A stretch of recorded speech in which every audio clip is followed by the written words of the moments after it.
Welcome to Intuitive Connection, where spirituality and psychology meet to help you be your best and brightest self. I'm your host, Victoria Shaw, and in each episode, I'll help you to awaken your own inner wisdom, step into your power, and live a more divinely inspired life. You're here to let your inner light shine.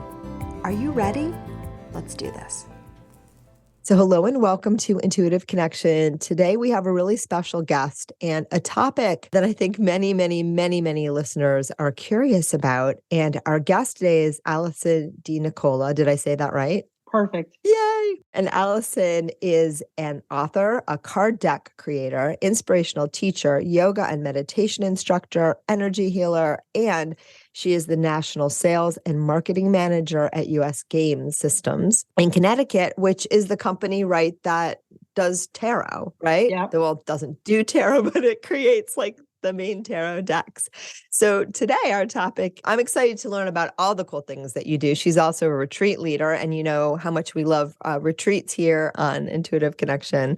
But also I want to talk about card decks today, and I want to learn a little bit more about your process in creating them, because you have created some amazing decks and some of my favorite decks. Yeah, and then also how listeners can use that wisdom to use the decks, oracle cards, divination cards in their lives, and just all that good stuff. So Alison, welcome. Thank you. It's a pleasure to be here. So let's hear about your journey. Sure. What led you to create that first deck? And it's a beautiful deck, the Mudra deck. I have that one. And we'll have all this on the show notes, guys. So no fear. If anything sparks your curiosity or interest, go there and you will find it. But anyway, can you share a little bit about your journey that brought you to that place? Absolutely. I'll do the speed version. Back in 2003, so 20 years ago this year, my father passed away quite suddenly from cancer. And, I was a younger mom, two young boys. I was living in Connecticut. It happened so quickly. It was one of those turning point moments, right? Crossroads for me. And it just set me on the journey, the seeking for more, the search for more. I wanted to know more. I wanted to find out, the missing links between this world and the other world. It just felt like this isn't all there could be. And that was kind of that late and red moment for me. And so tarot was my first tool. I took a tarot class at West Hill High School in Stamford, Connecticut, with about 20 other suburban mothers that were seeking more information, more tools for their life, more empowerment. And I was really fascinated with the tarot. And also, I just had this innate knowledge about it, but I couldn't recall it. It was like, I know this, but I don't know it in my conscious mind. So I set out to learn as much as I could about the tarot, was practicing that. And then, as many of us have experienced, your path starts and then you go on this kind of winding road where you dabble over here and you learn that and you learn this and you kind of bop in and out of all different kinds of energies and groups and learning. So, I was on the learning path again. And then in 2008, my kids were getting older. They were in middle school and, growing up, out all day. And I wanted to do something. I was like, I'm ready to go back to work. I hadn't, worked in a while, and I answered a job for a part-time salesperson at US Game Systems in Stamford, Connecticut. So, I showed up at the interview and I was like, okay, here's the card deck that I'm using. And they're right here in my town. There's no coincidence about this for me. And I got the job. It was not, we just clicked. And I've actually been there ever since. So that was the first big connection. There was a lot of things that happened, as for many of us on the journey, different things that happened, different practices that I was doing, developing my meditation skills, doing some yoga trainings, going to classes, going to circles, going to intuitive development. So I was really in that mode anyhow. It wasn't just like I showed up for a part-time job. I was highly interested in the topic. And I did take a break from there. My husband bought a business and he needed my help. So I took a little leave from there for about a year. And then I came back again in 2011, and then really started to dig in to some of the things that I was doing. Started to really teach regularly. I was teaching yoga, guided meditations, starting to do a lot of energy healing work. So I was kind of leading that parallel life of, the part-time work, and then developing my own skills.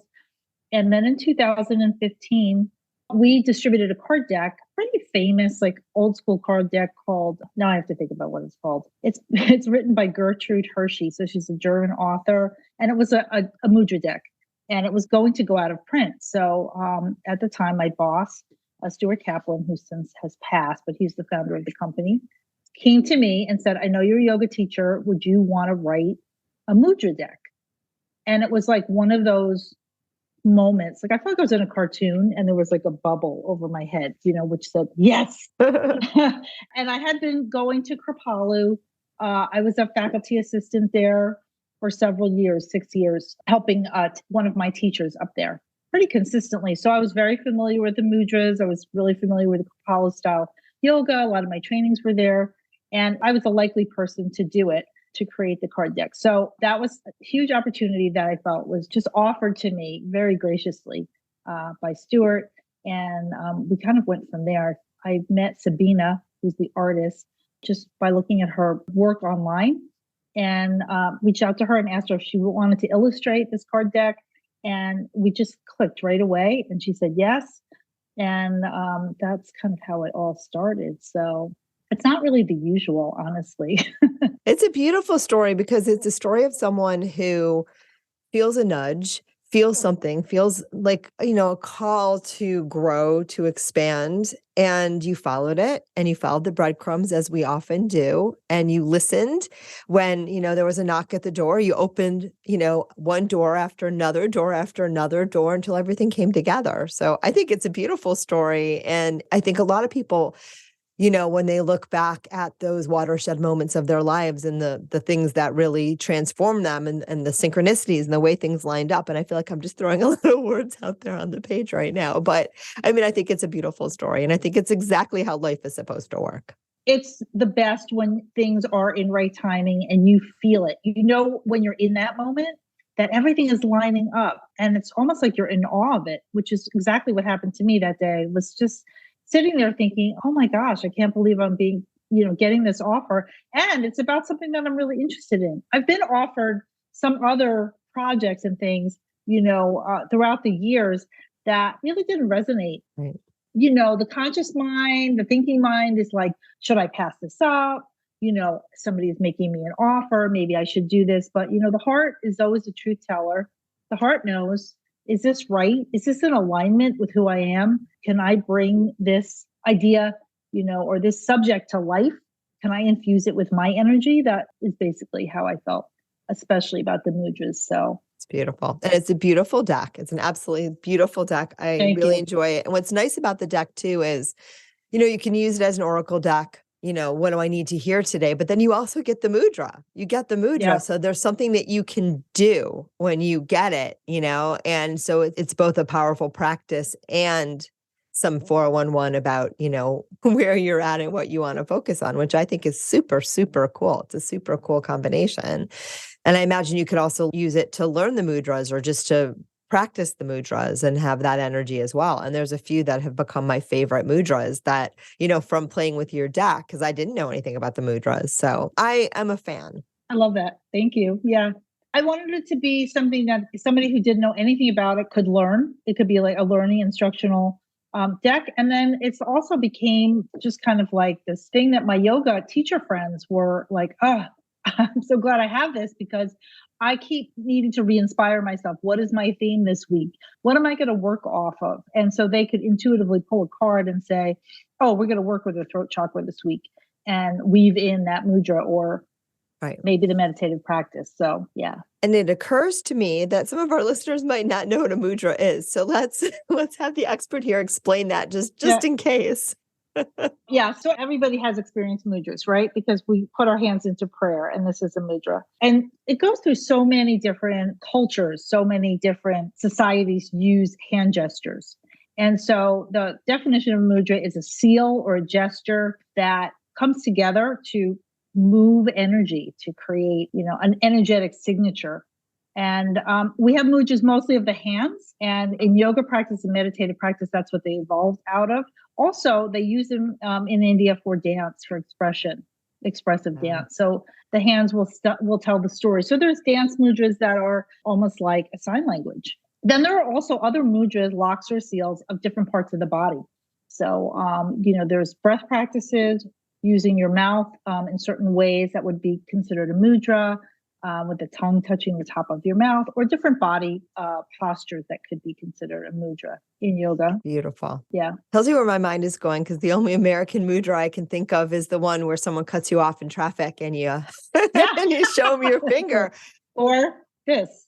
Stop. Yeah, that would be a nicer one than the one I was thinking about.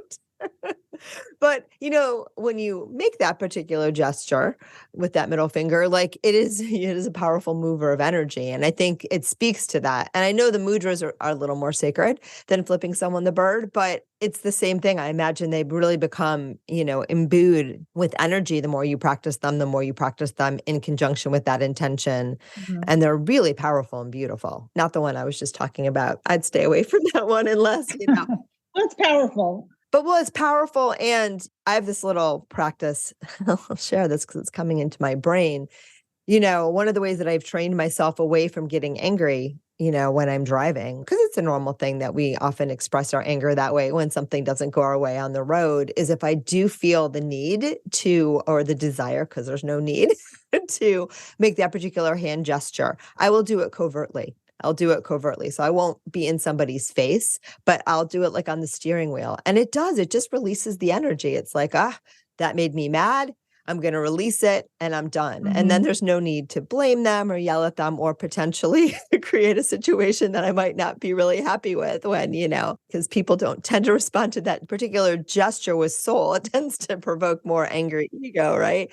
But again, it's that honoring of that. So for me, in fact, it is a mudra. Exactly. One I don't find I need to use so much anymore. So you did the mudra deck, fell into your lap in the most beautiful way. And then now you've done how many more decks since then? I've written 8 decks since then. So that was the first. And, even though the project had an easy start, I still had to create it. So that was just a challenge, especially when you do something for the first time. So for those listening, and I know there's so many people out there that feel really inspired to, get their work into maybe this format or medium. So you have to really have an idea of what the structure of the deck is going to be, who your audience would be. And as I said, I wanted it to be more universal. I wanted it to have beginners or people that knew nothing. And I also wanted people that did know a lot to be able to use it as well. I just didn't want it to be too simplistic. I wanted it to have that depth. Right. And it was quite information intense. So, making sure that the Sanskrit terms were correct, that the mudras were correct, matching all of the things up. We fleshed it out around the chakras. So I had to really kind of deep dive into the chakras and which ones were the most appropriate for that. And so it took quite a while to get all of that together, to get the structure of the deck going. And also then there's, I had a little procrastination issue in the beginning. So moving through our obstacles is always something when you're working on creative projects. So that was completed and came out I wrote it in 2014 into 2015. And so by 2016, it was in print. And I was already working on the second deck at that point. I already pitched them to do a second deck, which was Mudras for Awakening the 5 Elements. Another 40 mudras, looking at it through elemental context, which is so, prominent, especially in yoga philosophies. So we were right back at it doing that. And then I wrote a 2-part Yoga Dogs, Yoga Cats, which was based on the photography of Dan Boris. And I'm sure people are familiar with that. It's those calendars where the cats are doing yoga poses. And so we licensed his photography and I wrote those card decks pretty quickly. So that was fun. I was immersed in this world of yoga cards. I would call it that niche. And then just after that, one of my coworkers, Lynn, who's my editor, she's always like a brainstormer. So she came in and she was like, I think you should write a feather deck because I'm just a feather magnet. As you said, I have a lot of shamanic connections. And we said that off camera. Yeah, when I was tuning into your energy, I always connect with our guides and I say a little prayer. And some of you guys have heard the prayer on the show because I do it when I do readings too. But when your guides came in, Alison, I was like, whoa, you have a strong shamanic connection. Those were the guides that I saw. It just had a very strong shamanic flavor. Yeah. But anyway, go ahead. What were you saying? So, I'll just dial back a little bit. So after my father passed away, I, was really on that search for more. part of that was, I'm always connecting to nature. I'm always out walking and hiking and, spending time in the garden. And I was finding feathers like beyond, not only feathers, but lots of animal totems were coming to me. Animal spirit helpers were coming to me. Physical animals were coming in my garage. I have honestly a bounty of feathers that's just beyond, right? And, maybe 60, 70, 80 hawk feathers that I found in one summer. The hawk was just coming to me over and over and over. And so my friend and editor at work, Lynn, said, I think you should write a feather deck. You're like the queen of feathers. It's just like the most thing that suits you the most at this point in time. So the Divine Feather Messenger was born. That's my favorite. That's the one that I use of your decks the most. And I am an animal totem and somewhat feather girl. And I'm also a complete total bird nerd. So I love all birds, and birds are often my messengers. So yeah. So I'm totally curious about this deck. And what I'm curious about too is, how do you get the information? Because we're putting together a deck. We talked about this a little off camera too. For Cactus Blossom, which is my retreat property in Escondido. And we're putting together a deck because one of the things that I always do when I lead retreats is I always leave people some time to go off into nature, to be silent, to explore, the property, the land, wherever they are. In Cactus Blossom, we have just beautiful, beautiful grounds to explore, and so many animal visitors and bird visitors and feather visitors and plant medicine. I mean, there's just so much going on there. So we're starting to collect the experiences and the signs that people see and how it's transformative for them and how they're experiencing it. And we're going to wrap that into a deck so that, when people go home, they can take that with them. But that's a little bit of an aside. But as I start to feel into, what means what, a lot of it is starting to be based on, again, experiences that I've had or experiences that our guests have had, and little stories around, the time that they heard a frog croaking and then they went outside and they thought something was a frog, but it was a rock, and that experience. But also I'm getting the long way around to a question of, how do you know what means what? Is it arbitrary? Do you feel into it for you? Because I had a dream. I'm going to let you answer the question, I promise. But I had a dream, I don't know, a couple months ago, in the middle of the night, I dream about, or I wake up and I hear about grouse. And I don't know what a grouse was. I'm like, is it a mouse? And it's like, no, it's clearly a grouse. I have no idea what a grouse is. Right. But I wake up in the morning and I ask a friend, and a friend's like, a grouse is a bird. Go figure out, and there's a grouse feather in your deck, I think. Right. So, I got the message loud and clear. Right. But then the next step is, okay, what is that supposed to mean? I don't know what a grouse is. So usually I use, Google to get my information. And the first thing that pops up that resonates is what I go with. And I don't remember what a grouse meant to me at that time. But my question is, I get animal messengers all the time. Sometimes I just get random words in the middle of my sleep. But what do you do with that? And how do you translate that into a card deck? How do you decide what everything means? It's a really good question. So I like to research. I really, I feel like there's a lot of really good, incredible wisdom that's already out there. So, I think when I started this deck, I had a friend who has since passed, who was very much into feathers. He was the feathersmith, and he had a lot of, kind of that shamanic wisdom. So he was somebody that I could roll things off of.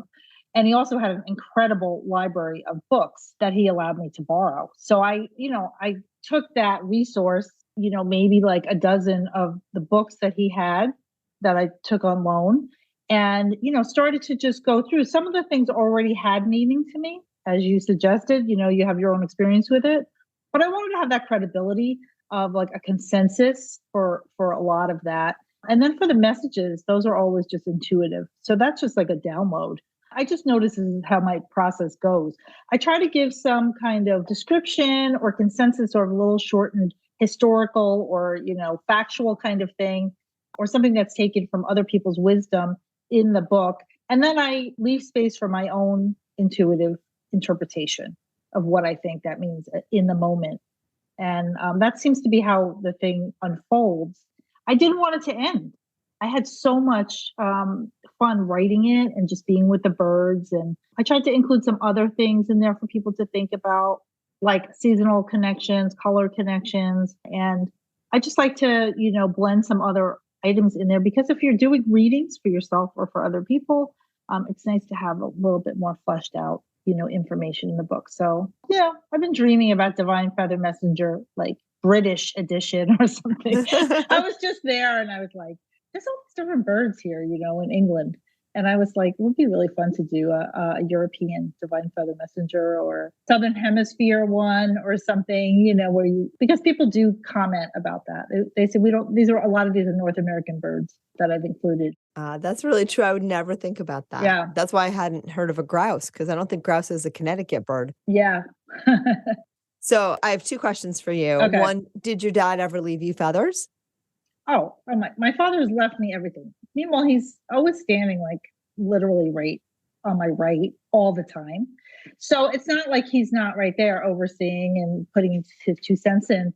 But he actually started by leaving me pennies, Canadian pennies, because he was British. And the Canadian penny has the Queen's head on it. So he would leave me Canadian pennies. I don't know where they came from in my house. He put them in my shoes. And that's such a specific sign, right? So specific. Because it's not just a penny, but a Canadian penny. Like, you can't make that stuff up. Yeah, no. So, I feel like feathers really are messengers, and I continue to find a lot of feathers, not as many as I did in certain periods of time. So I invite people, if feathers speak to you, because a lot of people really connect to them, notice what you're thinking about. Of course, when you find that feather, notice the colors of the feather, try to find out what the bird is, why that's significant to you. And the feathers are really beautiful energetic connectors, because think about your connection through the crown. They're like the animals that are closest to the crown chakra. They're up there in the air element. So, right. Yeah. I love them.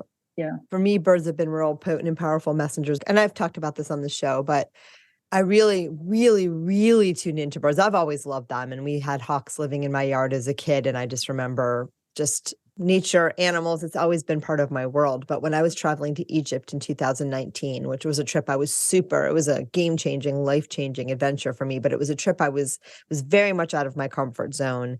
And I was super nervous to go up until the 11th hour. And a couple people did not make that trip because they chickened out. So it wasn't just me. But every single time that I would get afraid and question that trip, I would look up in the sky and there would be a soaring bird, like a hawk or, something along those lines. Every single time. Now, at the time, I was like, that's just Horus telling me I'm good and I have my protector. And I believe that it was. But, to this day, that soaring bird is always now a sign of validation for me. It's just always, and we have these things. Mm-hmm. And I would say too, that when you have a sign, that one appeared to me. That wasn't something, that I noticed until consistently every time I had that fearful thought, the hawk was there saying, no, sweetie, it's okay. This is going to be life-changing. Do it, do it, do it. And so I did. But then these things also, they will take on a life of their own. And if I have another client whose husband passed away a few years ago. And, every single time we would have an in-person session or a Zoom session, wherever she was, a feather would appear. A white feather would always appear. And she was in my backyard before I left Connecticut. And I remember one floated down between us, as we were saying goodbye. Mm-hmm. So, and if we have those expectations too, it can sometimes make it a little bit easier for us to attract those things again and again, right? Because when we expect to see something, then your guides and your angels or your ancestors or whatever you think is talking to you. And for me, it's often just a beautiful amorphous blob of wonderfulness. But whatever those beings and energies are, even your very own higher self, well, now you've opened the portal. You've opened the portal because you have that belief that this is a way that my guidance communicates for me. And you don't want to grab onto that portal too tightly, like it has to be a blue feather from a blue jay at 4:15 p.m. or, I'm not going to take this trip. And I've had people make very specific requests like that and get them too. So I'm not saying it can't happen. The stories I can tell from years of doing this work are amazing. But I wouldn't recommend doing it that way. But I would say if you think your loved one is leaving you that feather, they are, right? Absolutely. Yeah, 100%. And you're also giving them the opportunity to show up as that bird or show up as that flower, show up as that scent or whatever that sign is, right? Because you're having that belief that allows them to come in and share with you. Yeah. And nature wants to communicate with us all on its own. Yes. We're not separate. That's the thing that we have to keep remembering. That separation is what keeps us in lack, in, not feeling happy, not feeling anxious, feeling depressed, feeling this, feeling that. is because we have the separation from everything that is. We are part of nature. We are part of the cycles. We are part of the whole. And so as much as we start to feel that, oh, I am part of this, then we begin to feel, ourselves like this is the place where I belong. So that's my belief. Absolutely. So that this has helped me. This has helped me with that as well, All right. My second question is, what does grouse mean in your deck? Oh, grouse in the deck. I actually have the deck here, so I'll double check myself. But for me, whenever I see grouse is like the sacred spiral. So grouse kind of has a finer energy. And I equate it to like the Sufis doing this spiral dance. That's their meditative practice, right? And so the energy of grouse is like part of the ascension process. So for you, dreaming about grouse is like you're going to be up leveling. It's not completely ascended. It just means you're moving up in the spiral. You're moving up in that process. And I'm going to double check. I'm not going to double check myself. I know that's exactly what it is. I love that. I'm taking that. That was a couple months ago. So who knows where I am now? And the funny thing about doing a lot of this writing is that you can't possibly remember everything that you've written. Yeah, I wasn't expecting you to. I knew you had the deck and the book there. I thought I was actually very impressed that you had so much on the top of your head. I was like, wow, this woman really holds information well. So the message is dance the sacred dance as an intention to reclaim and connect to your highest guidance. So it is inviting you to do more free flow movement, yoga, kirtan, rhythmic practice that allows you to go into a more meditative state, to explore those different areas of meditation for yourself and to allow yourself to move up through the spiral, through those practices. So I love that. Yeah. And it's also a springtime bird.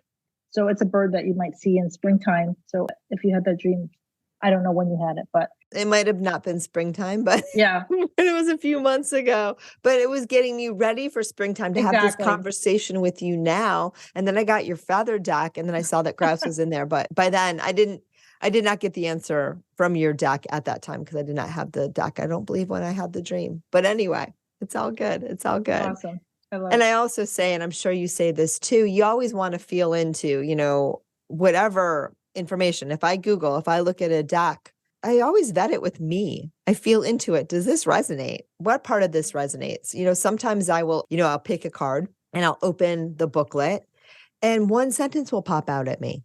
Like just randomly, one sentence. Like I don't read it from cover to cover. I don't ponder it with my left brain because that is just not how your guidance works, right? One sentence will pop out and I'll be like, oh, wow, spot on. Good, done. So it's around using this as a tool. And I want to talk about this a little bit more with you too. It's the way that I understand Oracle decks and pretty much everything out there in the world that we are getting information from. It's you remembering you.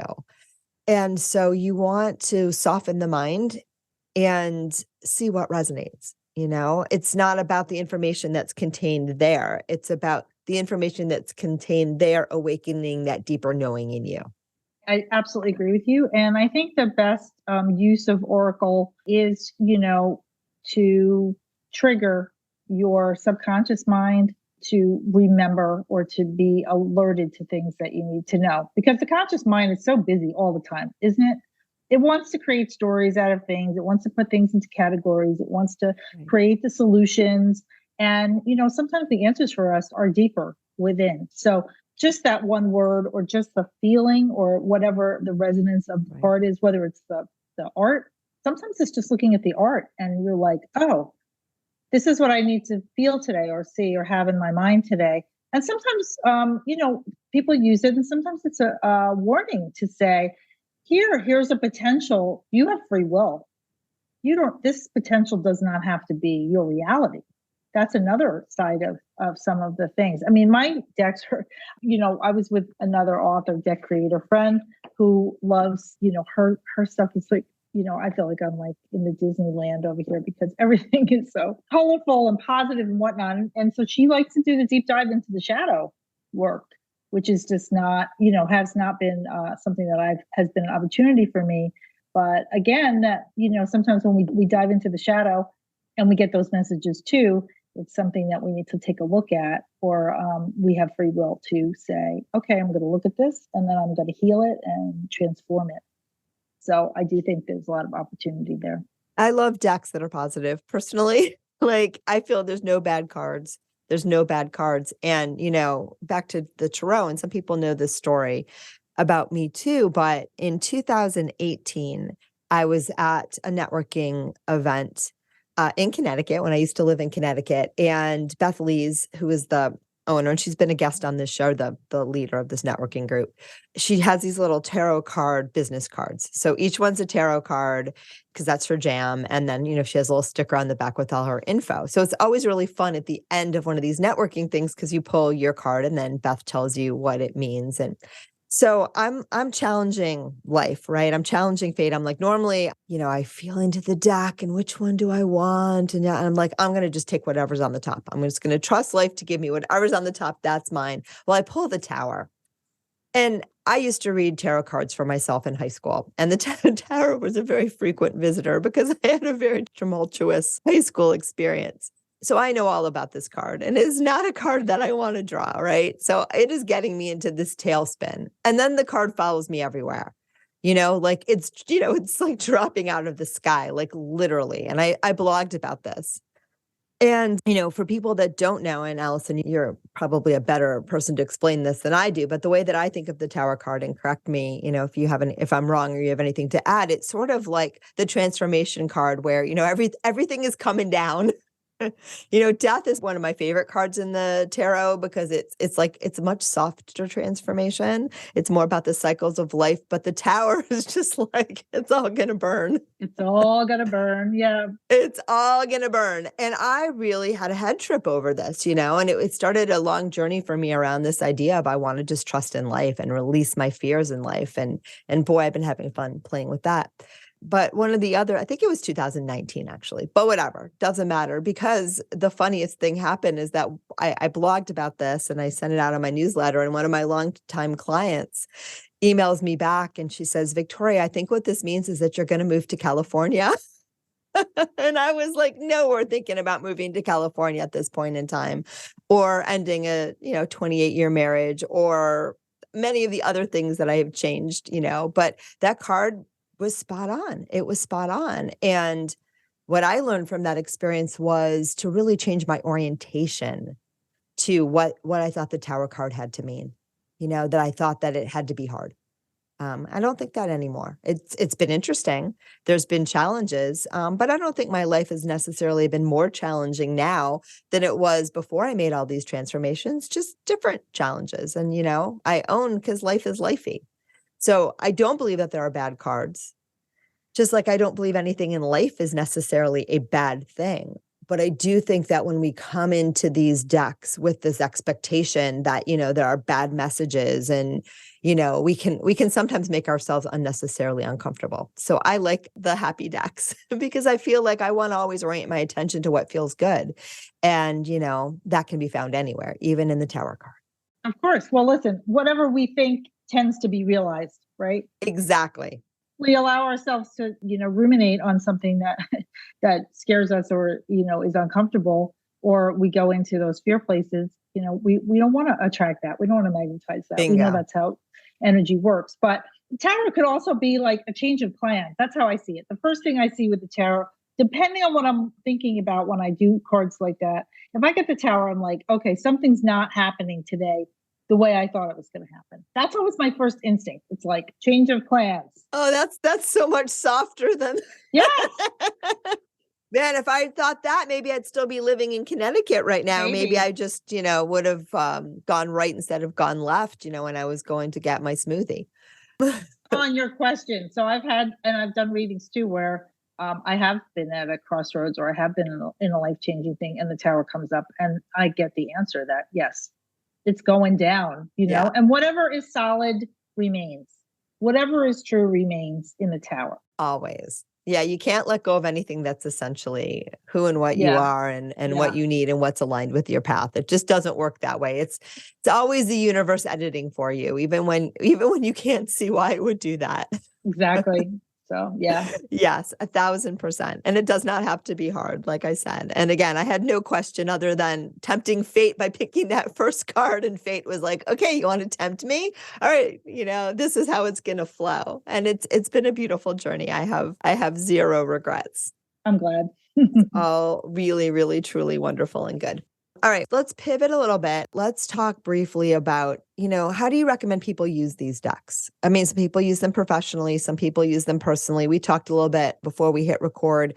I don't use them professionally and never have, but I've been reading tarot for myself again since high school. I wouldn't recommend the energy with which I was doing it when I was 15. And I still pull cards for myself all the time. What I love about cards for me, but for others, is it gets you out of your mind if you do it right. Intuition involves this act of surrender. And many of us are not willing to still our minds long enough to step into that space of not knowing so the real knowing can flow through. But the cards give us that opportunity, right? Because, you're picking from a deck and that's an act of surrender. And what you get is what you get.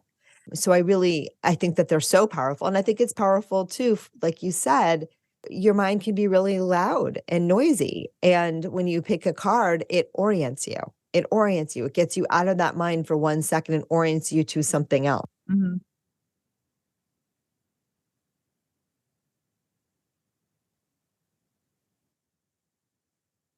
I think there's so many different ways to use cards depending on the cards and topic. So as I, shared in the beginning, tarot was what I started with. I actually kind of edited and kind of ghost written a few tarot booklets at work, but I haven't written my own tarot deck. I feel much more compelled to work with the oracles because the topics can really be a range and things that attract me. So for people that I would say, whatever you're attracted to when you're out shopping, right? If it's a topic, if it's the art, if it's the color, it's the vibrational energy of the deck. You don't really know why. I just love that. I just love the way it looks. I want to know what's inside the box. I say work with whatever you have over a period of time. So, get to know your deck, make it a little bit of a ritual. Sometimes people just want to pull one card a day and get to know the deck in that way. All of the decks have suggested layouts or spreads that you could do. I've just found over time that I tend to work with, a couple of decks at the same time for a period of time. That's just how it is for me. Right now, I'm using somebody else's deck. I don't see it here on the table, but I've been going back and forth to England a lot and spending time in Avalon, Glastonbury. And so I'm very much into that energy and kind of tapping into that energy. So it's not a deck that I've written, but I'm using somebody else's deck to do that. And it's giving me more of that connection, more of that understanding. And I feel like I'm in that vibration right now. So hopefully that answers the question. I love that. I feel like it's a personal choice when you're out there looking, or you're looking on, Amazon, or you're out in your local spiritual store. A lot of places have, like in Connecticut here, we had the Angel Co-op, and she has every deck open for demo. So you could certainly go in and just look through it and see if you like it. How does it feel in your hand? Do the images resonate for you? Do you get this feeling that this is something that you want to learn more about, or you want to connect more to? So I think that's a perfect way to get started going down that road. I love that. Yeah. And the guides say too, they're saying that when you get a deck, first of all, you find it's the energy, and what I say is it's the energy of the deck that calls you, that resonates to you, but the power isn't in the deck, right? Once you get the deck, you make it your own, is what they're saying. You make it your own, and you start to develop a relationship with it. Just if you get a pendulum, or you get whatever that you use, once you bring that home and you start playing with it, you make it your own. And they say that's the most important part. Absolutely. But, you as the author providing the blueprint, but the consumer, the user, is taking that energy and making it their own, and, making it their tool for their wisdom and their guidance, which I think is a pretty potent point. Absolutely. And people find that their energy gets infused into the cards over time. Yeah. So then the cards start to speak to you in all different kinds of ways. So I love it. Yeah. All right. We're going to wrap up. I want to hear if you have any parting words, but before that, I cannot help myself. Can I have a card, please? Oh, of course. You want Yay. Something from the feathers? I definitely want something from the feathers, Okay. Unless you have another deck there that you feel called to, because I don't know all of your decks. We'll do this. Yeah, this is good. So when I pull cards, because I hate making decisions, I wait for the jumpers. Yeah. So I always I have to wait till they fly out of the deck. Yeah. We'll just give it a little shuffle. So we'll see. Sometimes when people read for me, they get jumpers just because I have that energy now. Yeah. Or, sometimes you could just ask somebody for a number and then you can shuffle and count out that number. Ooh, that's smart. That's a good way to do it. So why don't you do that? Why don't you give me a number and I'll count that? 7. All right. 7. Ooh, the flicker. So I'll show you the feather. This is the feather. Is that a California bird? I've gotten that feather and I didn't know what it was. I think I may have that feather upstairs. That's the bird. It's called the flicker. Okay. He's a very large woodpecker. And you'll see them here. They may be in California. I'm not quite sure. Highly possible. And the message is new rhythms are coming into your life now. You are encouraged to trust and adapt. And the flicker is, as I said, is a woodpecker. So the woodpeckers are all about rhythm, right? Because they drum, they peck. And the flickers actually peck on the ground. So they're very grounded. They're very connected to Earth, to Gaia, to Mother Earth. So I would say to you, keep connecting to the land. Keep that as your promise over the next period of time. And notice what evolves out of your connections to possibly the land where you're living, because that looks like it's a really special place. And then the other things that start to evolve there on the land. It almost feels like through this connection, you will start to, expand out into other things that you're doing, nature-based. That's what I would say. I love it. And I bet you there's some other people today for whom that card resonates too. Alison, this has been so much fun. There were so many things I didn't get to ask you. So who knows? Maybe we'll chat again, or maybe we'll do a Facebook Live and pull some cards. Who knows? But in the meantime, we got to wrap it up now. Can you please tell people how to find you and find all of your wonderful creations and everything else that you do? She does retreats too, friends. Really cool international retreats that we didn't talk about at all. So tell people where to find all that good stuff. All right. Thank you, Victoria. Thanks for having me. You can go to my website. It's www.alisondenicola.com. You can connect with me on Facebook, Alison DeNicola, on Instagram, Alison DeNicola. I also do have a Mudras page on Facebook. It's Mudras for Awakening the Energy Body. And that's the decks page. And I post some metaphysical things on there and suggestions. And if you go to my website and you want to hear more about retreats or events, just send me a message and I'm happy to share that information with you. I'm going to Peru, Sacred Valley this fall. Next year to Greece. That's actually sold out, that retreat.